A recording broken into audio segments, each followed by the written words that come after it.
The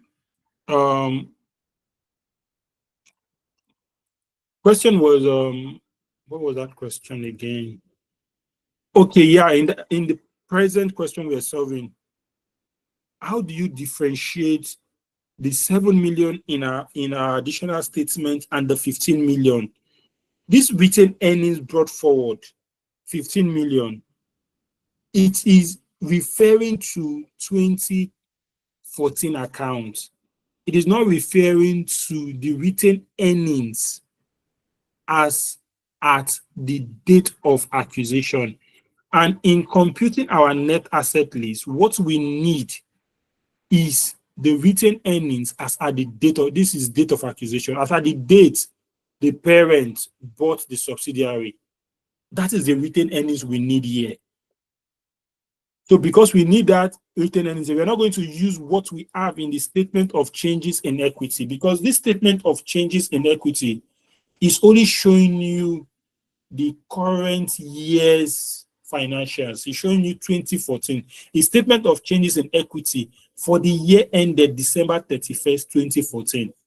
And what we need in computing net asset list is the retained earnings as at the date of acquisition. That's why I said, let's understand these things properly so we won't get confused.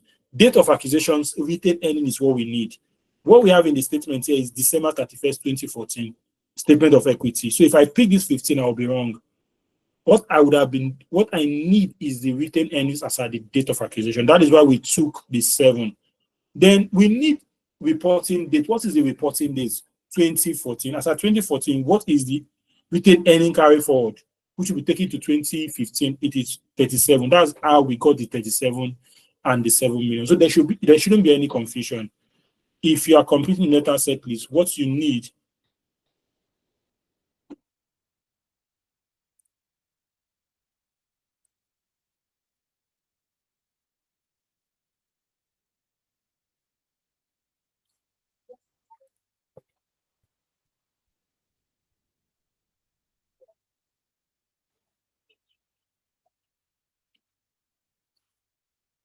so that is it. So that's the answer to the question. All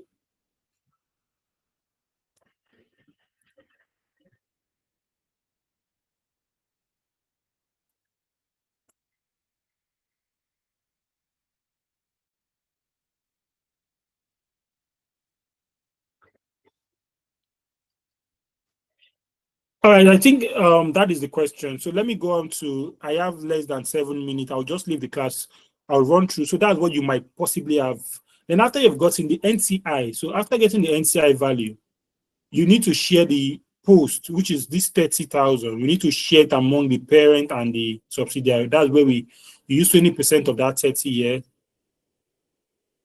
And then the retained earnings also, the parent retained earnings from the question, you check the statement of profits and loss, you would have the retained earnings there. You pick the value for the parent, which is 55,000. You share the post, and then the unrealized profits will be deducted from the parent because it's the parent that sold. This is the formula to compute the unrealized profit. So that is basically what we have done so far in this question. So you could complete the questions, or in our next class, we'll complete the questions. Why we look for a more complicated one, maybe a question that has deferred consideration and others. So I'll open the floor for questions. I don't know, I did not intend to remove anyone, but I think someone told me that I removed him from the group. That would have been an accident. I didn't know. Or maybe the person's network. It shouldn't be me. I didn't remove anyone. All right, so I'm opening the floor now. So did I answer the questions? Was it clear?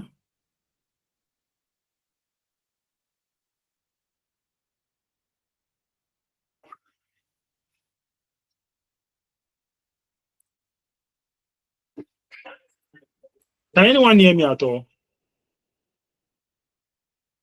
Yeah, I can hear you. Yes, sir. Yes, I can hear you. Loud and clear. Yes, I can hear Yes, I you. can hear you. All right, so this is, I will leave you to ask questions. I'll try to, in the next class,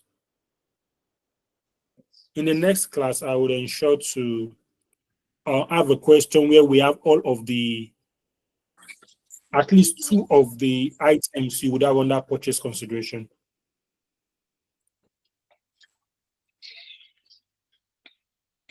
Please, can I send you a direct message? Of course, you can, but the problem with direct messages is that most times I might not be able to answer immediately. It will take me a long time, but I would try to answer. You can if you want to. But if you have a question now, you can ask me. I'll be willing to answer. Hello, sir. Good evening, sir. Yeah, good evening, Godwin. Go ahead. Yes, sir. The last one, is it something about sold goods or something? Can you quickly touch it? Okay. Okay. Thank you. So we are talking about the let me stop presenting and represent. So there we are talking about the unrealized profit. Is that what you're talking about? Yes, sir. Thank you.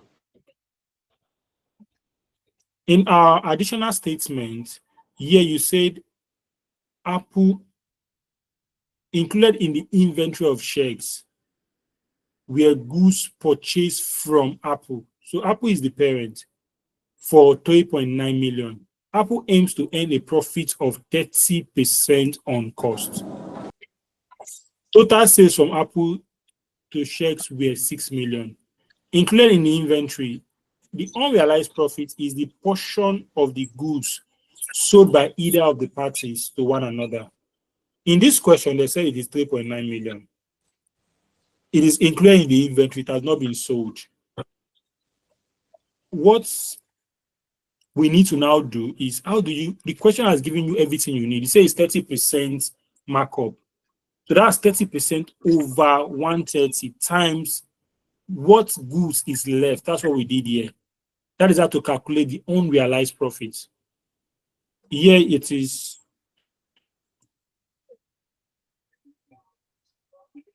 Because they said 30% mark up. So we have 30% divided by 130 times the remaining goods. So this is what it gives to us.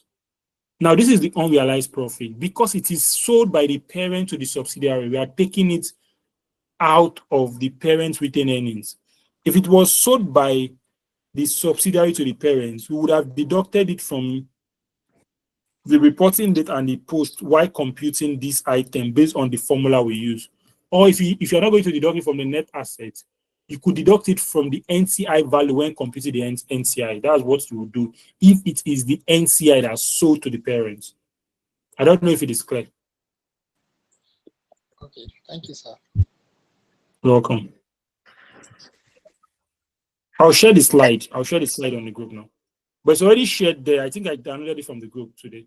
Sir, please, you said you made a point. You said for the unrealized profit. Sorry, sir, please, for the unrealized profit, you said if you don't add it to the net asset of the subsidiary, then you subtract it or something. I didn't get that. So the unrealized profit, the first thing to consider is who is selling. If it is the parent that is selling, when you compute, you are going to deduct it from the parent's retained earnings. If it is the subsidiary that is selling, when you compute, you are supposed to deduct it either from the net asset list of the subsidiary or from the NCI. So that you can choose to deduct it, but be consistent. So if you decide that, oh, I'll be deducting it from the NCI value, deduct it from the NCI value. What am I referring to? When you are computing this net asset list, this is net asset list of the subsidiary. You deduct it from year. You'd have deducted 900 from year and 900 from year also. That's what you would have done. I didn't mean it is the subsidiary that is selling, but in this case, it's the parent that is selling. That is why we have to deduct it from the retained earnings of the parents, which is this 900. So it is unrealized profit. I don't know if it is clear. Hello, sir. Yes, Sorry. yes, yes. I'm not. Hello, sir. Hello, sir. Are you still there? Yeah, I'm here. I think I have a question. Somebody asked me a question. Do you mean that we'll deduct it twice? Mm-mm.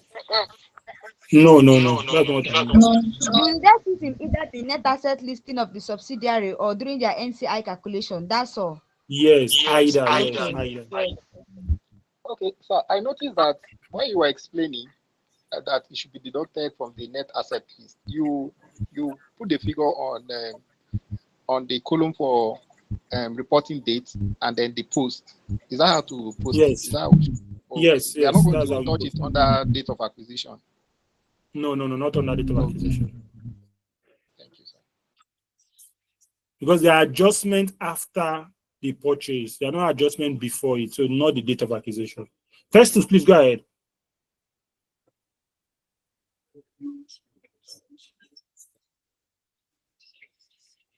Festus, go ahead if you have Hello, a sir. question.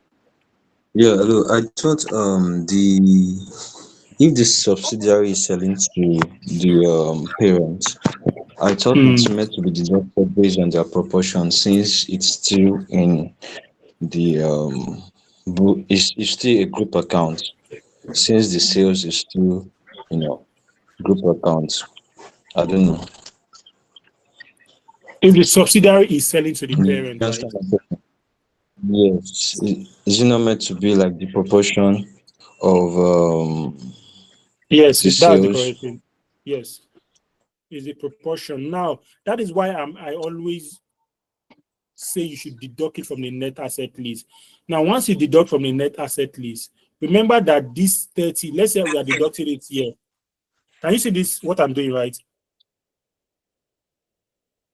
Yes. If you are deducting it here, automatically, by the time you are sharing this 100, you have already apportioned it between the parent and the subsidiary.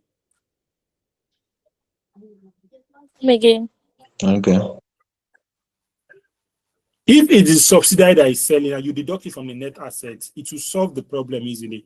So you don't need to be deducting it from both the NCI by the percentage and the parent by the percentage. I don't want to bring that discussion. So if it is a subsidiary that is selling, just deduct it here. It will solve the problem because when you are sharing this 29100, it is shared between the parent and the subsidiary. I don't know if it is clear now.